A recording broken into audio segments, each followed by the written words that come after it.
Hey everyone, this is smpratte, and today we're going to talk about Charizard Pull, aka Champion's Path. We have the full set list now, so we can do a breakdown on Champion's Path, what it's going to look like, what I think it's going to do, and more importantly, I think what it's representing right now, not only for collectibles, but perhaps like life at large. I think Champion's Path is a very good litmus test or like case study for where we are right now in the hobby and what we can expect, at least in the short term. A good starting point is Champion's Path is not going to be Hidden Fates. It never was going to be, and that's okay. It doesn't need to be. But as far as Hidden Fates is concerned, it's not even close.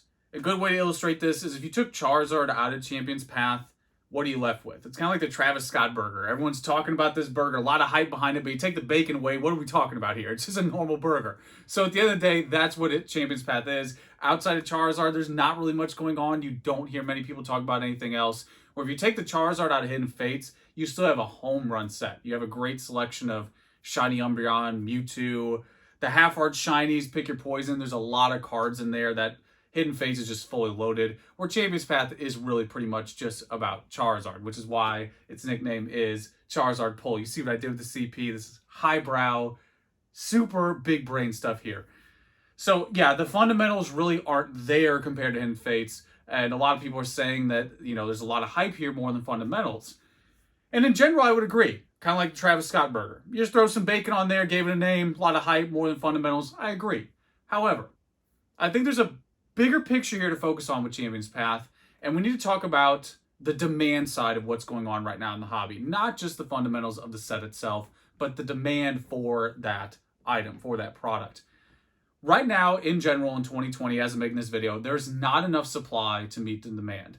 Not just in Pokemon, but collectibles in general. I was talking about this in Voice the other day. Someone mentioned they went to Target and every single sport item was sold out. Like when I say every single sport item, they mean every single sport from basketball to boring golf off the shelves. There's just not enough supply right now to meet the current demand. When you combine that with the fact that Champion's Path is the thing it shares with Hidden Fates is how it's released, and that you don't have like a nice, beautiful booster box like this Steam Siege right here. You don't have this nice contained release. It's scattered through like pin boxes, ETB. ETB is like the main one, especially because you get that extra Charizard card. So that's one big factor, but at the end of the day, there's just not enough supply right now. And again, it's not just Pokemon, it's everything. Just like what I mentioned with sports, this is the current climate for collectibles. There's a lot of awareness, a lot of new collectors. Therefore, there's just not enough supply. We've already seen it with distributors, people canceling pre-orders and things like that because they cannot fulfill all the orders that they are receiving. So that's what we're looking at right now. That's one aspect. Another one, the really like deep part of this video that we're going to sink our teeth into. Champion's Path is going to be fun just because of the Charizard. That's really all you need right now with this high demand. That's all you need. And what I mean by that is like the people that are buying this, it's from serious to casual collectors. I talked about this in the other video with comparing Hidden Fates to Champion's Path. It's fun not knowing. That's what you're looking at here with Champion's Path. It's fun not knowing what's going to happen. Why is it fun to open up a booster pack? Because you don't know what you're going to get. And that's what these new sets are. They're like opening booster packs. We didn't know what was going to be in Champion's Path. It was a lot of speculation, a lot of, okay, there's a Charizard in the box. Pokemon would never do us dirty and put a Charizard in there, not in the set. So a lot of people were speculating, what's it going to be? You heard gold. Is it going to be gold Charizard? We didn't get that. We got shiny Charizard instead. But at the end of the day, that is why this is going to be a solid set, is because there's so much demand right now, and that idea of people being excited about the unknown is the driving force. While vintage is always going to be, the big high dollar thing, you pretty much know what you're going to get outside of opening a pack and are you going to pull Charizard or are you going to get, a Magneton. Outside of that randomness element, it's already been done. We've seen it all. Where something like this we didn't know, and that's where a lot of this hype came from. It stemmed from people not knowing. More specifically, I think it's very similar to like being kids again. I remember back in the day, my neighbor who was balling out of control and got like 10 first edition Fossil packs when Fossil came out, and that was my first experience with Fossil. I remember seeing the Ditto for the first time, and the first Dragonite, the first Golem, the first Articuno. That was really cool. The first Moltres, the set that finished the first 150 Pokemon. That was my first experience, and I'll never forget that. And I think that's what's happening right now with Champions Path. The fundamentals, is it a 10 out of 10 set? No, I don't think so. I don't think it's a very robust, exciting set from a fundamentals perspective, but that's only one aspect of how people collect today. That's one aspect of collectibles. The other is demand and how that works. And you're seeing that right now with Champions Path. I have never seen a set with only a handful of cards receive so much attention. This is getting like Evolutions level attention. And if you go back to 2016 with Evolutions, it made sense. You had all these base set cards, literally base set Charizard. On top of that, these beautiful full arts, the first mega full art Charizard. I mean, it was decked out from top to bottom. Where this one, again, you pull the Charizards out of this, you remove that from the set, what are you left with? That little secret rare soda can or whatever's in there? There's not much going on outside of Charizard. So it is a very interesting mixture there. But I think what it's taught me, this is a good example of me adapting in real time. For me, it isn't too exciting when I look at the fundamentals, but what is exciting about it is that other element of the demand. Because it's really cool to be able to connect with new people who come into the hobby who are, it's day one for them, and they're pulling that Charizard or they're buying this set because of that potential pull. We're sharing that same experience, whether you've been here for a day, an hour, a minute, or you've been here for like a decade or two. You could share that experience, and it's really cool. And we're having this experience in real time together. So I think that's what Champions Path is doing. It did a very good job of keeping people engaged and being like, okay, picking petals, like, is there a Charizard? Is there not a Charizard? Like, don't do me like that, Pokemon. And then they finally delivered, with that secret Charizard. We have the rainbow one. Also, let's put some respect on the name for a second. An English exclusive, or like English first shiny Charizard. Like, what timeline am I in right now where we're getting an English card before a Japanese card? I saw that and it was like, I doubted it, because there's no way English is getting something before Japanese. And here we are, putting some respect on the name. So I think that's the focus here with Champions Path. The fundamentals of the cards themselves are one aspect, but you can't forget demand. And I think there's this new thing that I'm adapting to right now, like literally live, like as we speak, of realizing there's this whole market out there of people that you're not going to get metrics on, that you're not going to interact with. They're not going to be in your face on social media. They're going to be invisible buyers and collectors, which is what I did in the beginning. Let's look at this super serial collector here in the grandma basement. Like, I started out invisible for years, and I finally joined a forum and then snowballed from there.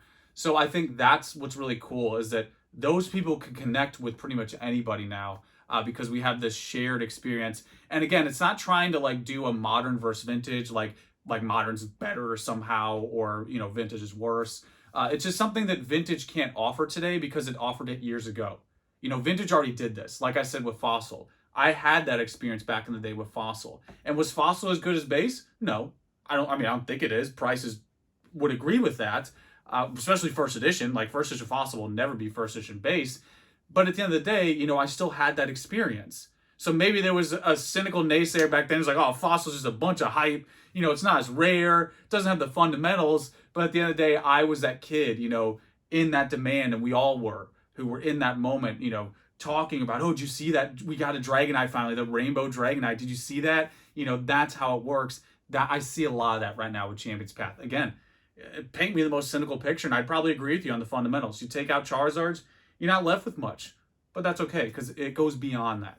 And that's what I really want to harp on here, is that that's what Modern's really delivering. You're going to hear me say this over and over, and this is a good example of adapting in real time. If we go back to 2017, Modern didn't look like this. Modern was always the same thing, not much going on.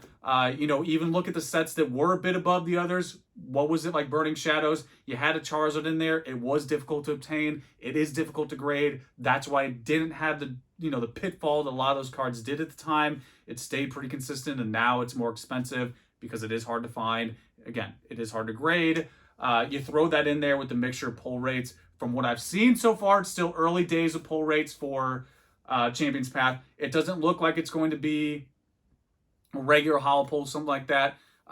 Both Charizards are not. I've seen multiple boxes now, not a single Charizard. That's a good sign, in my opinion. That makes it a little bit more difficult.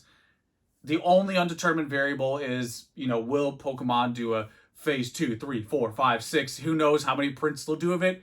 We're at the mercy of Pokemon, as always. But again, Yeah, I think if they did multiple print runs, there's so much demand right now, again, because it's that same fundamental thing of people just excited, everyone talking about the new set. It just reminds me of the 90s playground talk. Like that's what I'm getting that vibe today. We just do it digitally rather than being there. We just check the videos, we check and talk with our friends, whatever platform we're on. And I think Champions Path is an example of that. Again, separating the fundamentals from the demand. They don't always need to be intertwined. Like, take it out of Pokemon for a second. Explain to me why Tesla's doing what it's doing. I'll wait. Nobody can, but it's still doing what it's doing. So, things don't always have to be in line with fundamentals. Yes, they are a safe bet. I would say Hidden Fates has more fundamentals for sure than a set like this.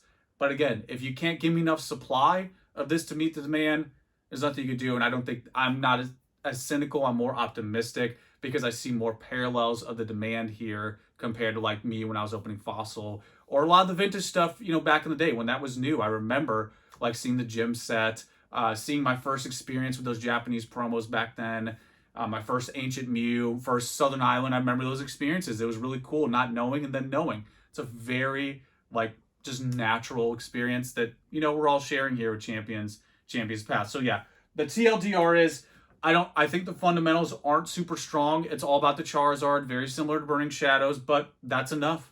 And the process of what happened and how we got here is also important. That's part of the identity of the set. We'll remember that. We'll remember those experiences. And again, I really like how I can talk to brand new people because you'll never know where those people will go. Some of them might phase out. Some of them might turn into another smpratte. You never know. And I really like that. I just like what I'm seeing right now in Modern it's more exciting than it's been in a long time.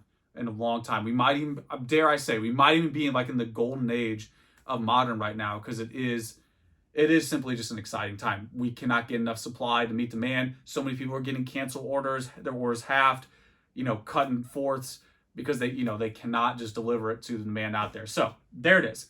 That's my take on Champions Path. Again, it's not about the fundamentals. It's about the overall experience, the overall outlook, the overall demand of the market, because that's one of the biggest factors for supply and demand. One of the big ones. One of the basic ones. TLDR, supply and demand, guys. That's Champions Path in a nutshell. So there it is. You guys know the deal. Let me know how you feel. And that's pretty much it. Till next time.